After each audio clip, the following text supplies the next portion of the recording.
Bakit kailangan may tour guide kapag pupunta kayo ng National Museum? Pag-usapan natin yan. What's up, right people? So ito nga, nagpa-schedule kami ng tour kasama ng mga friends ko. So since Saturday ngayon, marami sa kanilang walang pasok. Kami naman bakasyon, kaya go lang kami kahit anong araw. So para makapag-book kayo, kailangan nyo lang mag-email sa National Museum and gagawa kayo ng letter na magpapaschedule kayo. Tapos may fill upan lang kayo na form. So siyempre isasama nyo doon na magre-request kayo ng tour guide. Tapos ayun, wait lang kayo sa reply nila kung anong oras yung available na pwede kayong pumunta.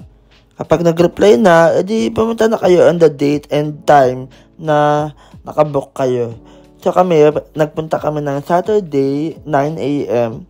dito sa may Fine Arts. Tapos 12:30 naman sa Anthropology. So dalawa yung binook namin. Actually, 3 building yan. Pero dalawa lang yung pinuntahan muna namin for now. 3 beses na ako nakapunta ng National Museum and pang-4 ko na ngayon. Pero mas maganda pala na meron kayong tour guide kasi kapag may tour guide kayo, of course matututo kayo and mas ma-appreciate nyo yung mga arts na nakikita ninyo sa museum. So, dito sa part na to, puro mga paintings yung mga in-explain sa amin. Ang dami ko natutunan lalo na sa Spolarium, yung mga kaibigan ni Juan Luna, sila Hidalgo at saka si Jose Rizal.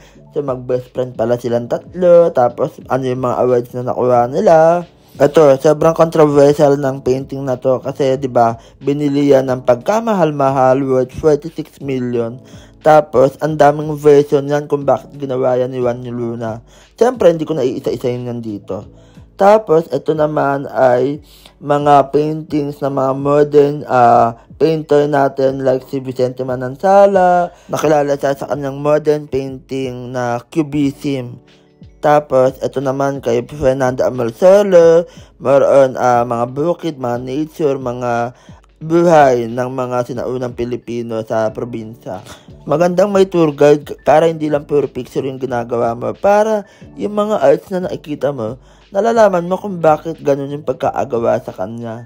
Like ito, mga paintings na ni Vicente Manansala, yan yung Cubism na sinasabi ko kanina. Yung iba rito, nakikita na natin sa mga libro, pero kapag ka nakita mo dito sa museum, mas nare-remind ka at mas tumatatak sa utak mo.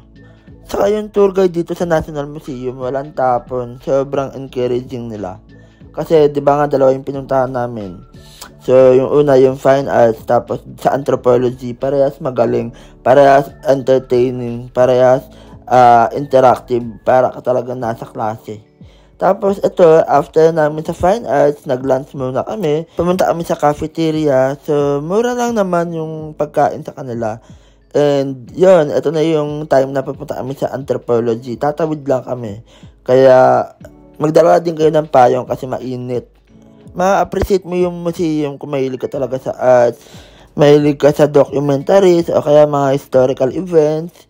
Tapos, mas ma-appreciate mo yung tour guide. Lalo na kung teacher ka. Kasi maisishare mo to sa mga bata mo. Kumbaga, meron ka extra knowledge. Kapag nga pala meron kayong tour guide, hindi lahat ng places mapupuntahan nyo. Kasi it took a lot of time para i-explain nila lahat yan. Aabutin tayo ng siyam-siyam. So, pipili lang tayo kung ano yung mga topic na interested tayo o yung mga place na gusto natin puntahan o tignan.